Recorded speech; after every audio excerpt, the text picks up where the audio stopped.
There's a rule in the kind of work Shepard Brannick used to do, and it isn't the dramatic one you're expecting. It isn't about weapons or codes or the color of the folder they hand you. The rule is this: never come home when you said you would. Come home early, come home late, come home from the wrong direction, park 2 streets over, and walk.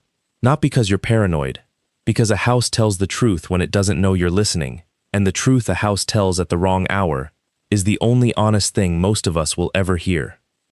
For 12 years, that rule was the last piece of an old life Shep kept, the way a man keeps one photograph after he's burned the album. It cost him nothing. It embarrassed his wife at dinner parties. It made him, in her words, the most annoying man in 3 counties. I'm Nathan, and I've been telling stories on this channel long enough to notice something. The habits people mock you for are usually the habits that were built by something they never had to survive. That's the thread I want you to pull on today. Because on a Thursday afternoon in October, Shepard Brannick came home 19 hours early, stood in his own mudroom with his boots in his hand, and heard his wife say a sentence about their son that no father should ever have to hear in his own house. He didn't shout. He didn't kick the door in. He stood there in his socks, and he took notes. And what almost nobody in this story understood, not his wife, not her brother, not the 3 men they hired, not the sheriff, not even his own son, was that the mountain they'd chosen for the killing had a deed on it, and Shep's name was on every acre. Stay with me through the setup, because the setup is where the whole thing lives. Shepard Brannick was 43 years old, and by every document that existed in Cade County, he was a right-of-way safety consultant for a pipeline company out of Tulsa. That was the phrase.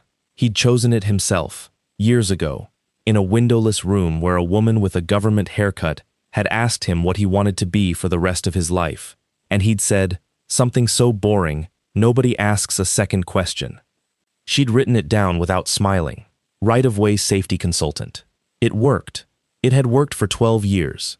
At barbecues, men would ask what he did, and he'd say the phrase, and watch their faces go soft and vacant, and then they'd ask him about the Chiefs. The truth took up 11 years of his life before Cade County, and it fit into a sentence he had never said out loud to anyone he loved. For 11 years, Shepard Brannick had been the man other governments hoped was a rumor. He wasn't a soldier, exactly. Soldiers have bases and mail, and a unit that knows your birthday. Shep had a case officer and a series of names and a job that came down to arithmetic. One life removed from a ledger so that a column of other lives stayed on it. He'd been very, very good at the arithmetic. He'd also been good at the part nobody makes movies about, the 6 weeks before, the patient part, the part where you learn a place until it belongs to you more than it belongs to the people who live there. Shep had never been the fastest man in the room. He was the one who'd already been in the room for a month. He got out at 31, which is old for that work. Not because of an injury and not because of a crisis of conscience. He'd have told you he never had one, and he'd have been lying, but only by a little. He got out because of a photograph. A boy in a doorway in a country he still won't name, maybe 9, watching him with an expression Shep recognized. Not fear, assessment. The kid was reading him the way Shep read rooms, and Shep understood, standing in that doorway, that he had become a thing that children study in order to survive. He came home, he signed the papers, he took the money, and there was money. More than people imagine, because the arithmetic he did was expensive, and he did something with it that his handlers thought was a joke. He bought a mountain. Not a big one. Locally it's called Kettle Ridge. 1,100 acres of oak, hickory, and limestone, running northeast out of Cade County like a knuckle, with a beaver-flooded creek bottom at the base called Kettle Draw, and exactly 1 road up. He bought it in pieces over 4 years through a land trust called Sparrowbone Holdings, which is a name a man chooses when he's spent a decade being nobody and misses having a private joke. He bought it from 6 different families who thought they were selling worthless rock to 6 different buyers. He didn't develop it. He didn't log it. He walked it. That's what he did with the ridge for the first 3 years. Walked it in every season, in the dark, in ice, until he had the whole 1,100 acres in his head, the way other men have the layout of their childhood home. He knew which draws held sound and which threw it. He knew the 4 places a truck could turn around and the 1 place it couldn't. He knew that if you came up the ridge road in the fall, the third switchback put you blind to everything above you for 110 yards. He'd tell you he did it because he liked to walk. That was true. It just wasn't the whole sentence. He met Francine Deschler in the checkout line at a farm supply in Cade Center, and she made fun of him for buying the expensive fence staples. She was 34 then, sharp-featured, quick, the kind of pretty that arrives late and knows it. She ran the office for her family's business. She laughed at him without cruelty, and he found that he wanted more of it, and 11 months later they were married in her father's front yard under a tent that Deschler Excavation and Septic had rented at cost. Here is the part that matters, and I want you to hold on to it. Shep vetted her. Of course he did. He couldn't not. In the first 6 weeks he'd pulled her credit, driven past her ex-husband's apartment twice, and found the misdemeanor from when she was 22. And then he'd stopped. He'd made himself stop, deliberately, as a kind of gift, to her, and to the version of himself he was trying to become. A man who has to verify his own wife isn't married. He'd decided that the price of a normal life was a certain amount of not knowing, and he'd paid it, gladly, for 12 years. That decision is the hinge of this entire story. Remember it. They had Keegan 2 years in. Keegan Brannick, 11 years old that October, all elbow in question, obsessed in the way boys get obsessed.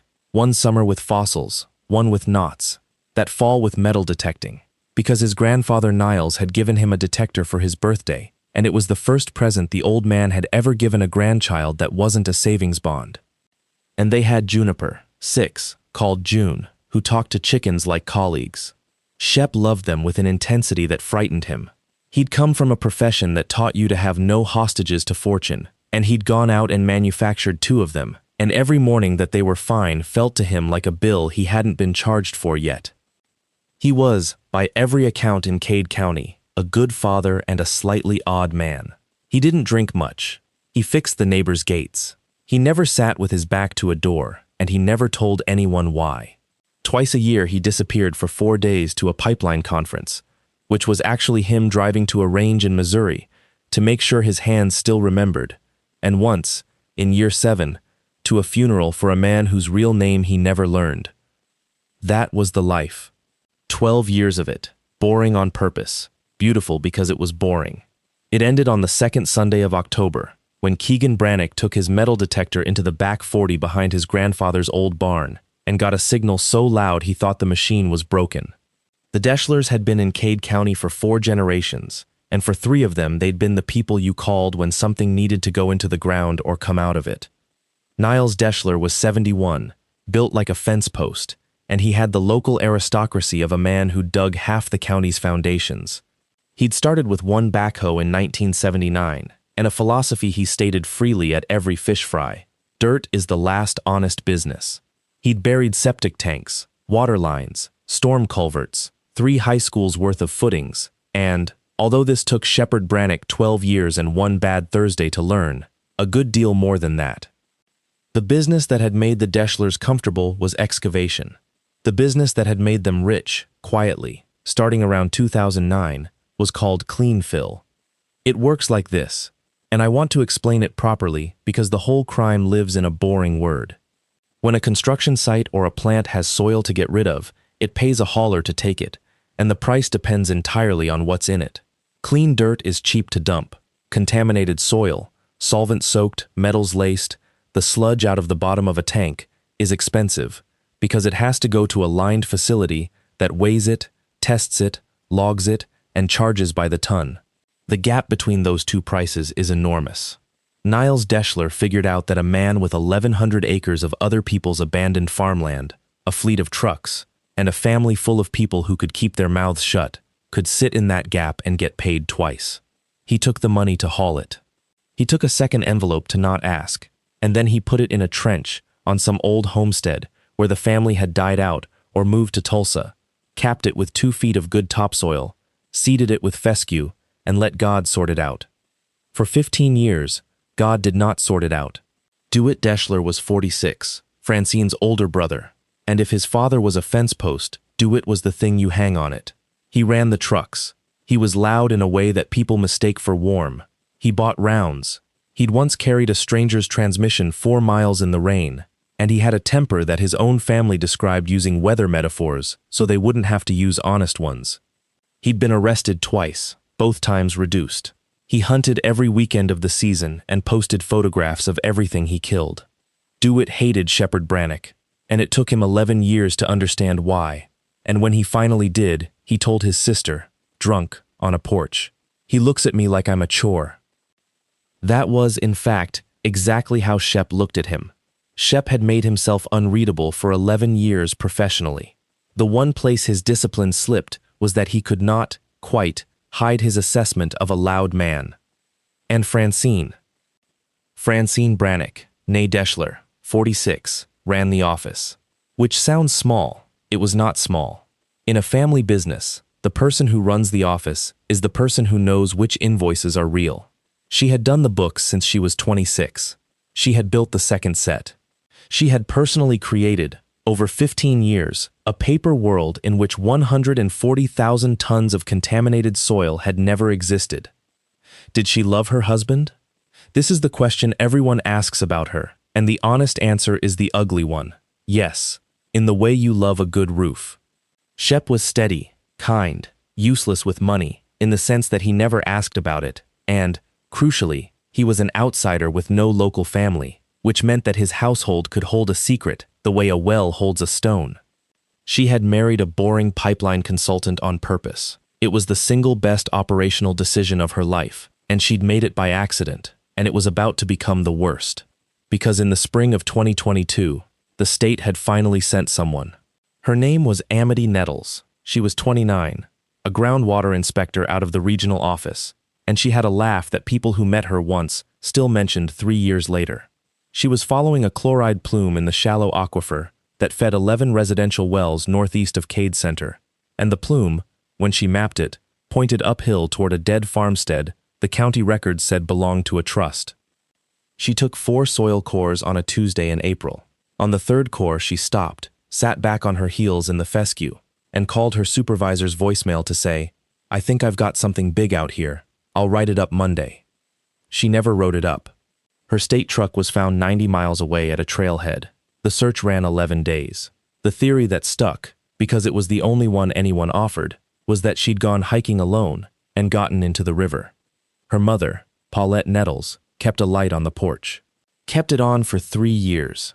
And 110 yards behind the Deschler home place barn, under 2 feet of good topsoil and a stand of volunteer walnut, in a trench with 14 crushed drums, was a state-issued sample kit, a boot, and a wedding band that had belonged to Amity's grandmother.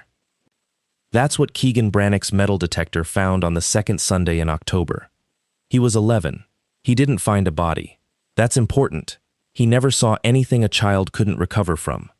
He found a rusted steel drum lid, which is exciting, and then, digging beside it because the machine kept screaming, a hard plastic case the size of a lunchbox, with a faded state seal and a strip of yellowed evidence tape, and inside it, 4 glass sample vials in foam, 3 broken, and a small spiral notebook gone to pulp, and a ring, in the bottom of the case, that did not belong there, that someone had clearly put there in a hurry.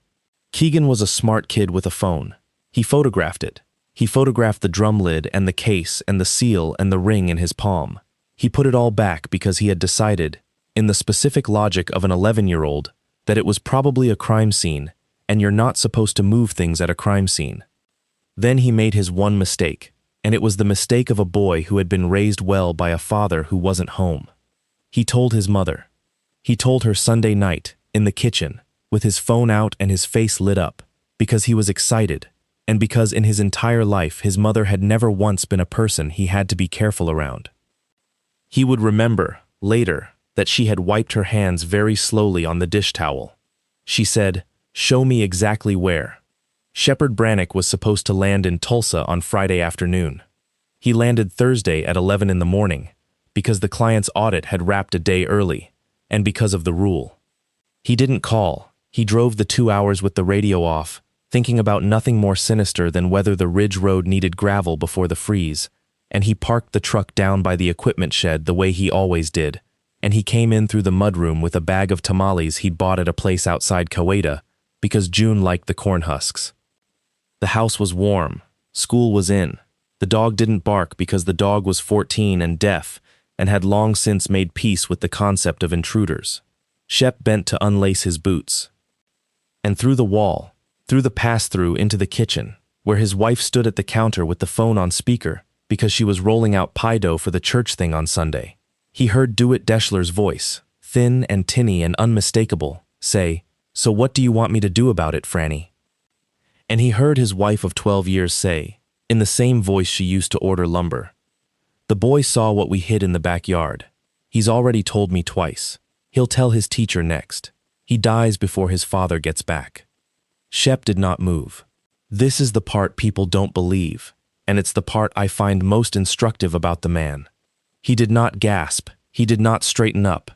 He stayed bent over his own boot with his fingers in the laces, because he understood in a quarter of a second, with a piece of himself he thought had gone quiet forever, that the single most valuable object in the world at that moment was the next 60 seconds of that conversation, and that any sound he made would end it. His heart rate went up. He let it. He counted the way he'd been taught, and he listened. "Jesus, Fran. Don't Jesus me. You put it there. Dad put it there. And you drove the truck." A pause. The rolling pin. "Take him hunting Saturday. He's been asking you all year. Take him up on the ridge, the far side where nobody goes. Make it look like a stray round. Opening weekend. There's 100 idiots in these hills. It happens every single year, and nobody ever finds who." A longer pause on the line. When DeWitt spoke again, his voice had gone somewhere Shep had heard 1,000 times in a dozen countries. The sound of a man deciding to be less than he is. "He's 11. He's a witness. Fine, fine, Saturday. And take your friends. Lomax, Crowder, whoever. Make it a party. Make it loud. Make it 100 witnesses that saw a bunch of drunk men in the woods. And then, and this is the sentence that Shepherd Brannock would hear every night for a long time afterward, take your thug friends, DeWitt. Have some fun with it. God knows you deserve a weekend." Something in the kitchen scraped. Francine said, "I have to go, the crust's warming," and hung up, and turned on the faucet. Shep straightened up. He would say later, completely calm, and that was the most frightening thing about the whole afternoon. Not rage. He'd expected rage. He'd have welcomed it. What arrived instead was an old, cold, familiar orderliness, like a room he'd locked and was now standing in again, everything exactly where he'd left it. He wrote 4 words on the back of the tamale receipt with a carpenter's pencil from his coat pocket, and the 4 words were, Saturday, Ridge, 4 men, stray. Then he put the receipt in his boot. Then he did the hardest thing he has ever done, in a career that had included some genuinely hard things. He backed out of his own mudroom, closed the door without a sound, walked to his truck, drove 4 miles to the co-op, bought a bag of chicken feed he did not need, and came back 40 minutes later, loudly, calling out, honking, a man arriving home a day early with tamales. Francine hugged him. She smelled like flour. She said, "You're early." And he said, "Audit finished." And she said, "You look tired, baby." And he said, "Long flight." They ate tamales at the counter. June told him about a chicken's personality flaw. Keegan came in at 4 with mud on his knees, and Shep looked at his son, really looked, the way you look at a room you're about to have to defend, and asked him, casually, what he'd found lately with the detector. Keegan glanced at his mother. 11 years old, and he glanced at his mother first. "Just junk," Keegan said, "nails and stuff." And Shepherd Brannock smiled at his son and said, "That's how it goes." And underneath the counter, his hand was flat on his thigh, pressing down, because that glance had just told him something worse than the phone call had. The boy already knew he wasn't safe. Shep did not believe his own ears. I want to be precise about this, because it's the most professional thing he did all week, and it's the thing that saved everyone. A man who has spent 11 years around intelligence knows that the most dangerous information in the world is information you desperately want to be true, or desperately want to be false. He had heard a phone call through a wall. He had heard a voice he loved say a sentence about his son. Every instinct in his body was screaming a conclusion. So he made himself go and check. That night he lay in bed beside his wife, and she put her cold feet on his shins, the way she had for 12 years, and he waited 2 hours until her breathing changed. Then he got up, dressed in the dark in the clothes he'd left folded on the chair, and went out the window of the guest bathroom because the mudroom door had a hinge that spoke. The Deschler home place was 1.5 miles by road, and 2/3 of a mile if you walked the fence line, which he did, in a light rain, moving at the pace he'd been taught rather than the pace his body wanted. It took him 35 minutes. He passed the barn, the equipment yard, the burn pile, and came up into the back 40 from the south with the wind in his face. He found the boys' dig in 8 minutes, because Keegan was 11 and had backfilled it like an 11-year-old. Shep knelt in the wet fescue with a red filtered light in his teeth and opened the ground with a folding trowel, and the first thing he touched was the crushed lid of a 55-gallon drum. The second thing was another one. He probed the trench line with a length of rebar, working outward the way you clear a footprint, and by the number of times steel rang against steel he could tell the trench was longer than a school bus. And then he found the case. He photographed everything before he touched anything. The trench, the lid, the case in situ, the seal, the tape, the vials. He photographed the walnut saplings that told him how long the ground had been undisturbed. He put on nitrile gloves. He kept them in the truck for fuel filters and had put 4 pairs in his coat because some part of him had already known what this night was. And he opened the case and looked at a state groundwater inspection kit that had been in the ground for 3.5 years, and at a woman's ring in the bottom of it. He sat back on his heels in the exact spot Amity Nettles had sat back on hers, and he understood the whole thing at once, the way you understand a chess position, the drums, the fill, the money, the inspector, the ring, the wife, the ledgers, the 12 years, and his son, who had found it and who had told the wrong parent. He put it all back, exactly. He replaced the topsoil, pressed the grass down with the flat of his hand, scattered leaf litter, and stood there for 90 seconds, memorizing what it looked like so that when the state dug it up in 3 weeks, no defense attorney could ever say a stranger had staged it. Then he walked home in the rain, came in through the guest bathroom window, and lay down beside the woman who had ordered his son's death, and slept for 4 hours. And this is the detail that people find monstrous and that he has never apologized for. He slept well. He'd been carrying a suspicion, which is heavy. Now he was carrying a fact, which is light and has handles. Friday morning, Shepard Brannick drove to a gas station 40 minutes away, bought a prepaid phone with cash, sat in the truck, and called a number he had not dialed in 9 years. Lachlan Rustin answered on the 4th ring with a single word, go. 9 years and no hello. Some men are just filing cabinets. Lachlan had been Shep's ops chief for the back half of his career, a stocky, unhurried Scot by way of Baltimore who now owned a private security outfit in Virginia and a boat he never used. He listened to Shep lay it out in 110 seconds, flat, no adjectives. When Shep finished, Lachlan said, right, and then, you want to know what I think or you want to know what I'll do? Both.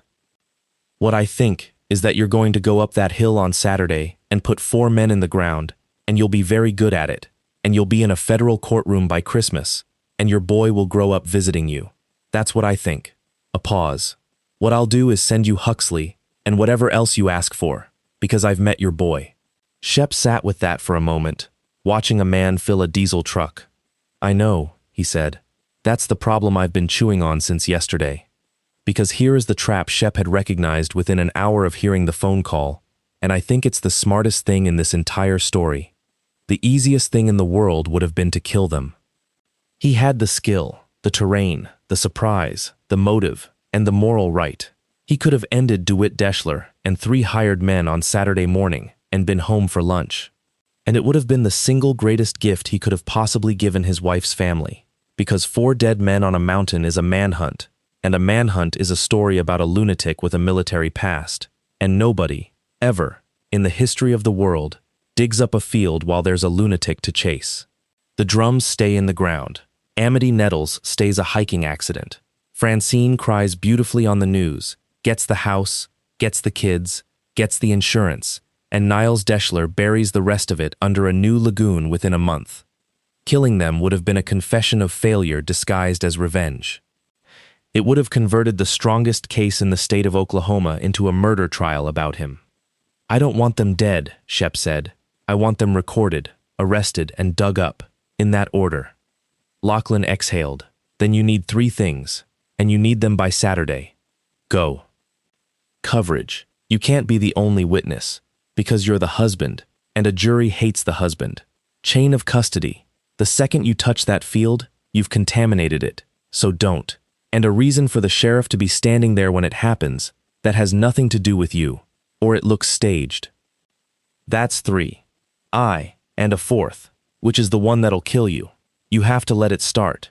You have to let them take your son up that hill. Shep watched the diesel truck pull out. Somewhere behind the station, a dog was barking at nothing. "I know," he said. Huxley Sayer arrived at 8 that night in a rented gray sedan, and Shep met him at the gate of the Ridge Road.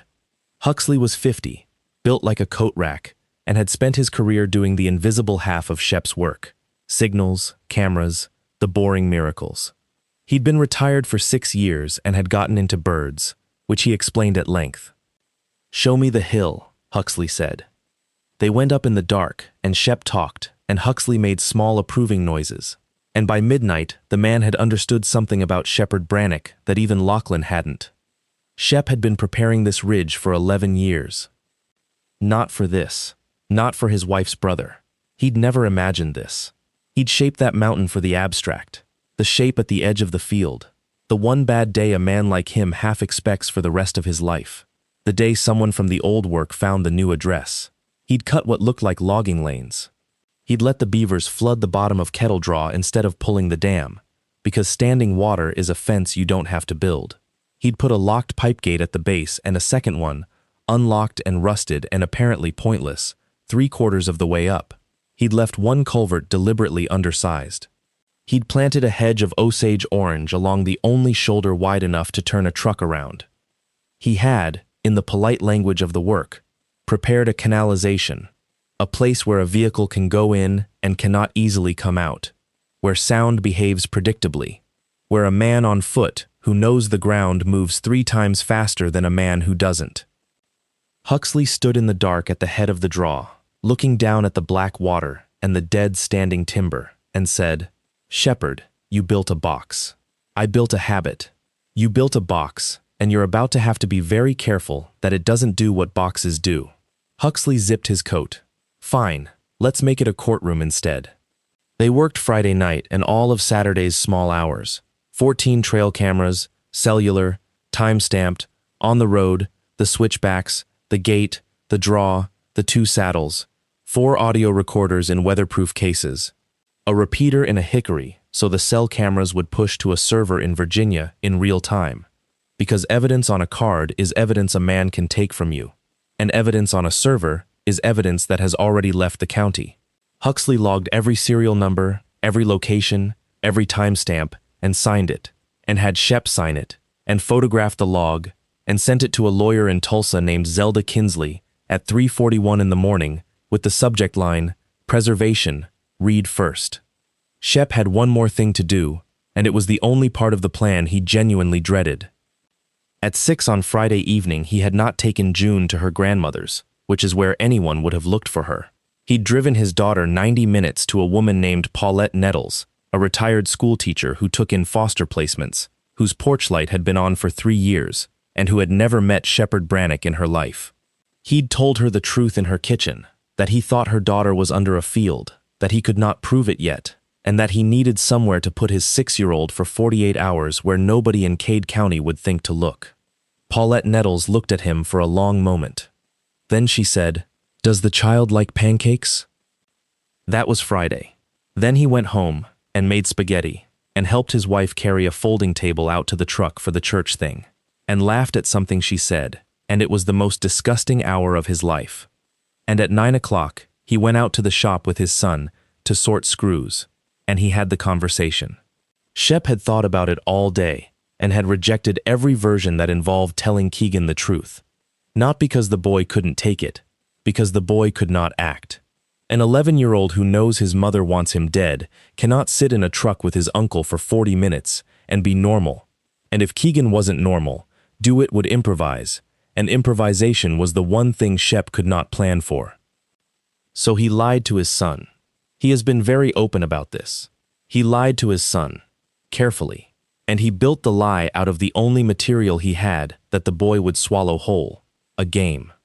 "You know how I always tell you the ridge is boring?" he said, sorting drywall screws into a coffee can. "I'm going to tell you a secret. There's a game I play up there. Been playing it since before you were born." Keegan looked up. "It's called Rabbit," Shep said. It's a thing from work. The rules are stupid, and you have to follow them exactly, or it doesn't work." "You want to hear them?" The boy wanted to hear them. The rules of Rabbit, as Shepherd Brannick explained them to his son on the night before the worst day of both their lives, were these. 1. The rabbit never runs downhill, because downhill is where everyone looks. 2. The rabbit goes to the water and stays in the water, because water takes your feet away. 3. When the rabbit hears the whistle, and Shep whistled it, 2 notes, the second one lower, the call of a bobwhite that doesn't exist in October. The rabbit stops moving and counts to 60, and then goes to the whistle. 4. And this is the only one that matters. The rabbit does not care what anybody says. Not "come here." Not "your dad's hurt." Not "your mother's crying." The rabbit hears the whistle, or the rabbit stays put. "Why would somebody say mom's crying?" Keegan asked. "Because it's a game," Shep said. "And in the game, people lie." Keegan practiced the whistle for 20 minutes and got it on the 11th try. Then he said, out of nowhere, with his eyes on the screws, "Dad, if I found something bad, like actually bad, would you be mad at me?"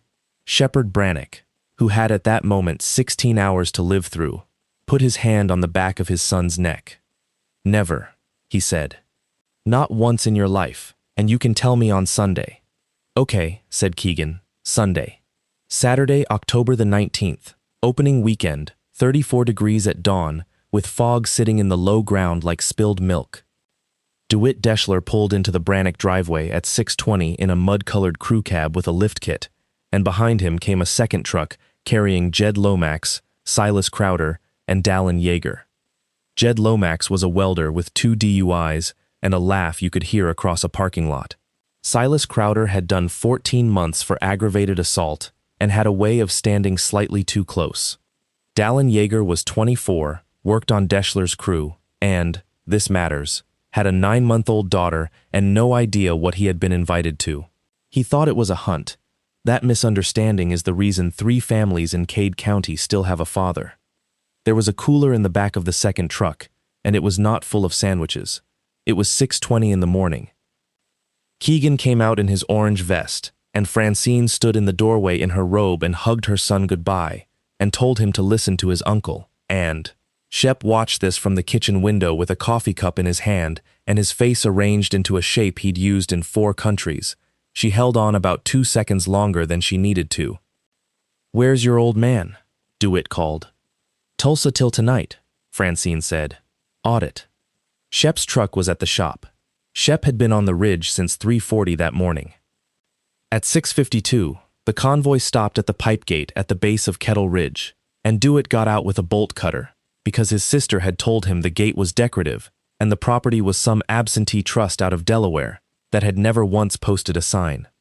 14 cameras watched him cut the lock on 1,100 acres belonging to Sparrowbone Holdings, an Oklahoma land trust whose sole beneficiary, according to the filing Zelda Kinsley had already emailed to the Cade County Sheriff's Office at 6 a.m. that morning as part of a formal trespass and timber theft complaint, was Shepherd Brannick.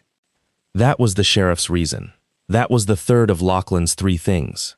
Not "my wife is going to kill my son." Nobody acts on that in an hour.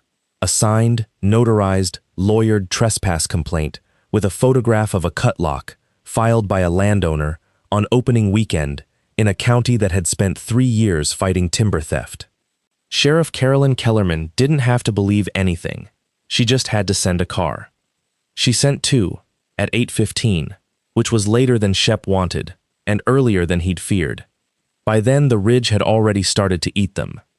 At 7:10, the second truck's right front tire found a piece of hardened steel angle that had been driven into the roadbed at the second switchback, at an angle, under an inch of gravel, so that it did nothing at all to a vehicle going uphill at walking speed, and opened a sidewall like a can at anything faster. Lomax swore for 4 minutes. There was a spare. Shep, 300 yards above them behind a limestone bench, watched them put it on and did not touch the second one. Not yet. At 7:35, they lost the cell signal, because Huxley Sayer had put a battery-powered jammer the size of a paperback in a hollow snag at the top of the draw, illegal as sin, and the one piece of evidence that never entered any courtroom because it never had to.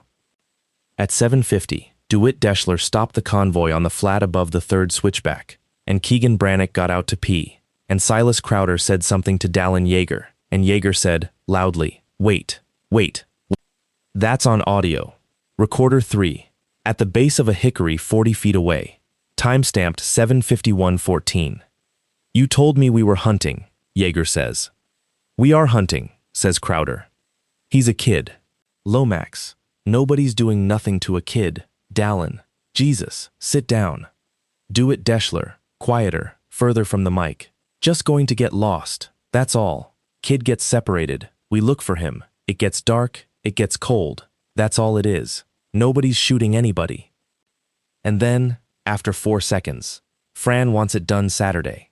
14 minutes later, Dallin Yeager walked away down the ridge road on foot, in an orange vest, with no signal, 6 miles from pavement, and kept walking. He is the reason we know what happened in the first hour. He is also the only one of the 4 who has ever apologized to Keegan, in writing, which the boy's father made him do, and then made him do again because the first one was about himself. At 8:04, DeWitt Deschler put his hand on his nephew's shoulder and said, "Come on, bud. Let's go up the good way, just me and you." And Keegan Brannick, 11 years old, went with him, because his father had told him to be normal, and because he had spent his whole life being told to listen to his uncle, and because he still, at that moment, mostly believed it was a hunt. Then DeWitt walked him up the north spur, which is the far side, where nobody goes. And 200 yards behind and above them, moving through the oak on a line he'd walked 1,100 times, Shepherd Brannick began the only job he had ever actually been trained for. He did not go to his son. Understand what that cost, because everything about the man is in that decision. Every instinct he had was a rope pulling him downhill to grab the boy and run. And he knew, the way he knew the ridge, that a father who grabs his son at 8:10 in the morning has a hysterical child, a fight with an armed man in the open, and no case. Amity Nettles stays in the ground forever, and in 6 months, or 2 years, when Francine had recovered from the fright, she would try again, from a different angle, with a different man, and the next one would not be an idiot with a cooler. So he went to the whistle instead. At 8:12 he crossed the north spur ahead of them, above the trail, and put 2 notes into the cold air. Bob White. Second note lower. A bird that does not call in October, in a county where every man in the woods knows bird calls. Down on the trail, Keegan Brannick stopped walking. DeWitt said, "What?" And the boy, and this is the sentence I'd frame if this story were mine, said, "Nothing. My boot." He knelt. He tied a boot that was already tied. He counted, in his head, to 60, exactly like the rules said, while his uncle stood over him with a rifle and complained about the fog. Then he stood up and said, "I have to go real bad," and stepped 10 feet off the trail into a stand of cedar. And then he ran uphill, toward the whistle, not down, never down. DeWitt Deschler lost sight of an 11-year-old boy in 6 seconds and spent the next 4 minutes doing exactly what Shep had known he would do, shouting, first annoyed, then angry, then something else. Keegan, get back here. Your dad's hurt, buddy. We gotta go. Your dad's been in a wreck. Keegan. Rule 4. The rabbit does not care what anybody says. At 8:19, 400 yards up the spur, in a limestone crack behind a deadfall, Shepherd Brannick caught his son around the chest with one arm and put his other hand over the boy's mouth and held him while he shook. He put his lips against Keegan's ear and said the only 4 words he had time for. "I've got you. Game's real." Keegan nodded against his father's hand. Later, asked what he felt in that moment, he said something that made a courtroom go quiet. Relieved. Because I'd been thinking it for a week and nobody had said it out loud. Shep put him in the crack in the rock with a wool blanket, a bottle of water, a headlamp, and a handheld radio set to a frequency with one other unit on it, in Huxley Sayer's hands, 2 ridges over. Then he showed his son how to pull the deadfall down over the opening. 20 minutes, he said, maybe an hour. If a person comes who isn't me, don't talk. Not to anybody. Not to your mother. He watched that land on the boy's face. He watched an 11-year-old understand his entire family in 1 second, and there was nothing he could do about it, and he would have given the ridge and everything on it to take it back. Okay, Keegan said. Then Shepherd Brannick went back down the mountain to collect 4 grown men. Here is what people get wrong about the next 90 minutes. They imagine a man with a rifle picking off targets in the fog. That is not what happened, and if it had, none of the rest of it would exist. What happened is that a professional took 3 armed men apart the way you take apart an engine, by removing, in order, the parts that make it go. First, mobility. At 8:31, while Dewitt was still screaming his nephew's name on the North Spur, Shepherd Brannick walked out of the timber to the 2 parked trucks, and in 90 seconds put a hole in the bottom of each fuel tank with a cordless drill and a 1/4-inch bit, pulled both coil packs, and dropped the coil packs in his coat pocket. He did not slash the tires. Slashing tires is a movie. A truck with no fuel and no spark is a shed. Second, communication. There was no signal, and he collected the 2 handheld radios out of the truck's door pockets, and now the only voices on that ridge that could reach another human being were his. Third, and this is the one that ended it, comfort. He took the cooler. 34 degrees. Fog. 6 miles of downhill gravel to pavement. No truck, no phone, and 3 men from Cade County, who had dressed for a 4-hour hunt with a cooler in the bed. He did not confront them. He herded them. At 8:50, Silas Crowder fired 3 rounds into the air off the east saddle to signal Dewitt, which is what you do when you're lost, and which also, as Zelda Kinsley would later point out to a jury with great satisfaction, is discharging a firearm on posted private property. At 9:05, the 3 of them regrouped at the trucks and found the trucks dead, and Dewitt Deschler began to understand that his day had changed shape. At 9:20 they started walking down the ridge road, which was correct, and which Shep let them do for exactly 400 yards, until the road turned along the shoulder above Kettle Draw, where the Osage orange hedge Shep had planted 11 years earlier made a wall on the uphill side. And then, from somewhere above them in the fog, a voice they all knew said, conversationally, "Dewitt, where's my son?" That's on camera 9. What follows is 40 minutes that Zelda Kinsley played to a jury without editing a single second, and it is the single most damaging piece of evidence ever produced in Cade County, and Shepherd Brannick did not fire a shot to obtain it. He kept them in the draw. Every time they tried to take the road, a rock the size of a fist came out of the fog and hit the gravel 20 feet in front of them, and Lomax would flinch, and shout, and shoulder his rifle at a hillside he couldn't see. Every time they tried the north bank, the same. The only direction that was ever open to them was down, into the standing water, into the dead timber, into the box. And while they walked, Shepherd Brannick talked to them. Not threats, he asked questions. He asked them, in a level voice from a place they could never quite locate, whose idea it was. He asked what they were supposed to tell the sheriff. He asked Lomax whether he thought a stray round in a boy that size would exit. He asked Crowder if he knew about the field behind the barn. He asked, twice, patiently, like a man taking a statement, "Who told you to do it, Dewitt?" And 3 cold, frightened, unraveling men, who did not know they were standing inside 14 cellular cameras and 4 audio recorders, pushing to a server in Virginia, answered him. Jed Lomax broke first, at 9:48, standing knee-deep in beaver water. It was Franny. It was her. Man, it was her idea. Dewitt said she called him Thursday. We was just supposed to make it look like. And Dewitt Deschler screamed at him to shut up. And that scream is on the same recording, which is how you get corroboration. Silas Crowder, at 10:02, offering to trade. I know where the rest of it's buried. Not just the girl. There's 4 fields. I'll draw you a map. The girl, he said, the girl, unprompted, at 10:02 in the morning, and the state of Oklahoma has never had to prove that Silas Crowder knew Amity Nettles was under a field, because Silas Crowder told a hillside. And DeWitt Deschler, at 10:11, wet to the waist, hoarse, with his rifle held over his head and nobody to point it at. Brannick, you want it? Fine, fine. She wanted the kid gone. It was her. She's been on me for a week. She said you'd never look. She said you're too stupid to look. Sheriff Carolyn Kellerman heard the tail end of that from the top of the draw, because she had been standing there for 90 seconds with 2 deputies and a body camera, having driven up a ridge road to look into a cut lock on a trespass complaint. She had not been told anything. That is the whole point.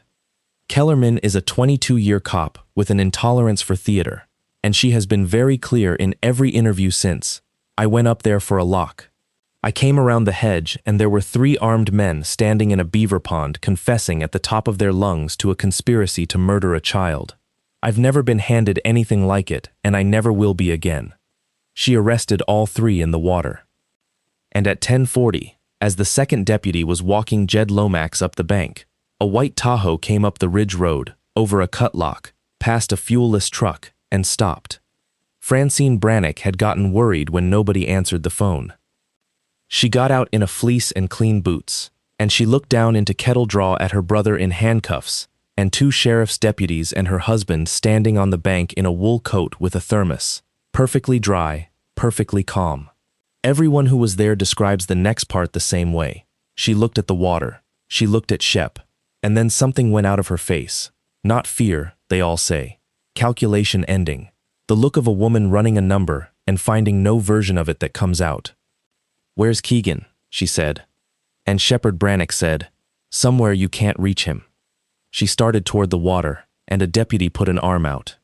She said, loudly, for the record, that she had no idea what was going on, that her brother was unstable, that her husband was mentally unwell from his time overseas, which was a genuinely clever improvisation, and would have worked in almost any other set of circumstances on Earth.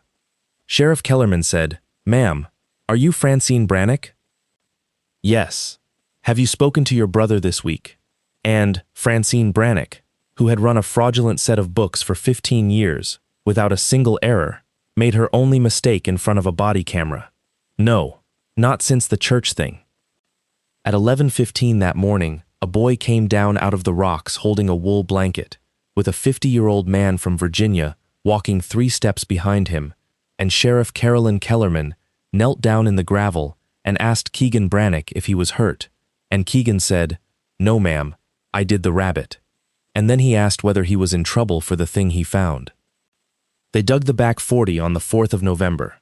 It took 11 days, a state contractor, a refrigerated trailer, and a tent, and it turned 140 feet of fescue behind an old barn into the largest environmental crime scene in the history of the state. 14 drums in the first trench. 91 across 4 sites, once Silas Crowder, who did, in the end, draw them a map, in a county interview room, in exchange for a sentence he will still die inside of, told them where the other fields were. They found Amity Nettles on the 6th day, at the west end of the first trench, 3.5 years after her mother left the porch light on. Paulette Nettles was told at her kitchen table by Sheriff Kellerman. Shepard Brannick was not there. He has said, more than once, that this was not his moment, and he had no business in it.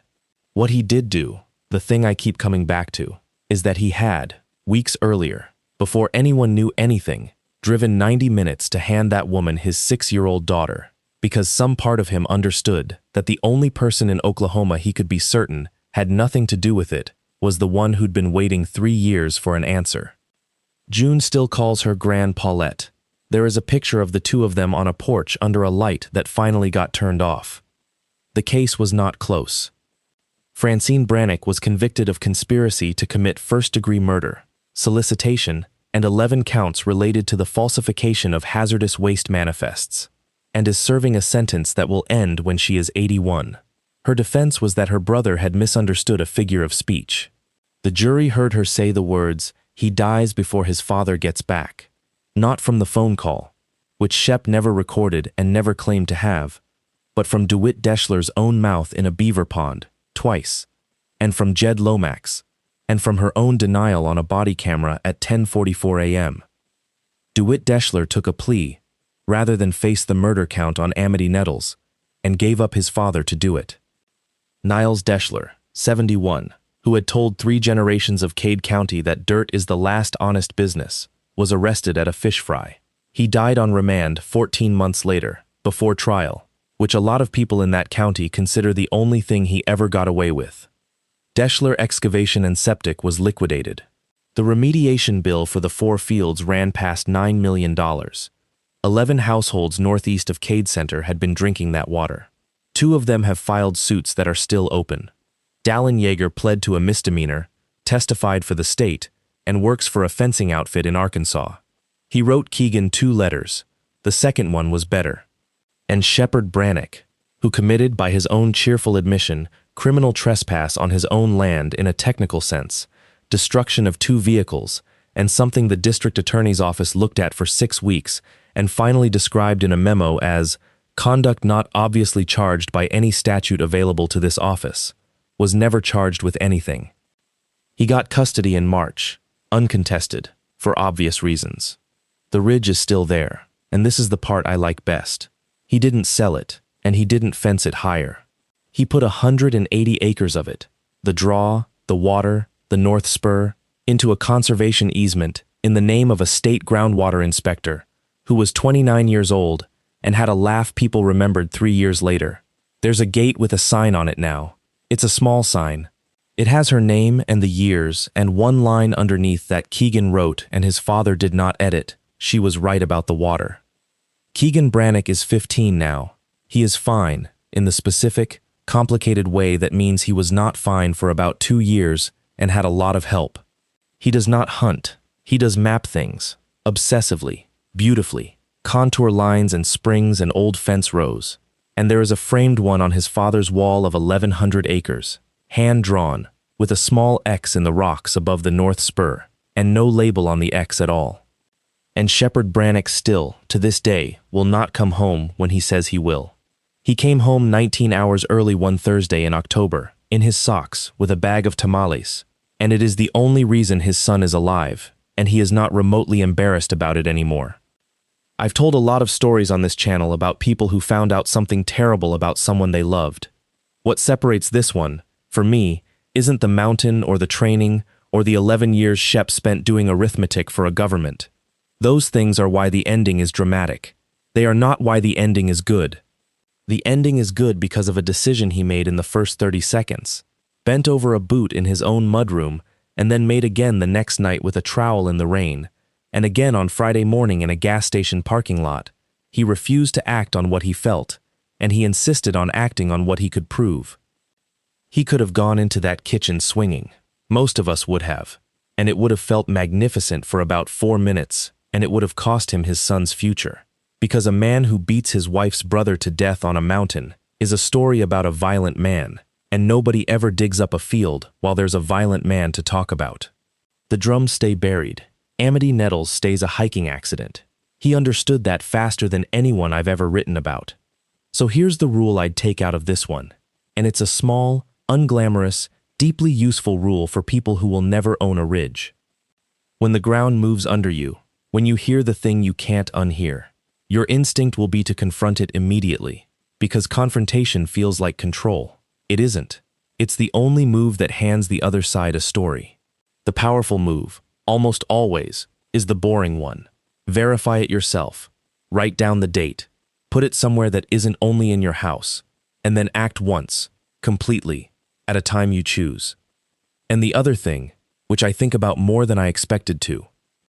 Shep spent a whole evening teaching an 11-year-old a game with 4 rules because he couldn't tell him the truth.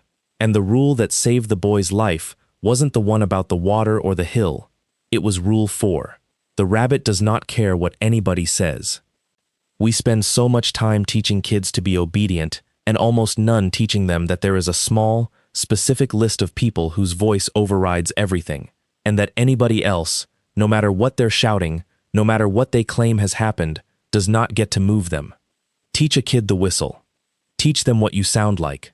There's a boy in Oklahoma who tied a boot that was already tied and counted to 60 with a rifle standing over him, and then ran the wrong way up a hill on purpose. That's the whole story, really. Everything else is just the mountain.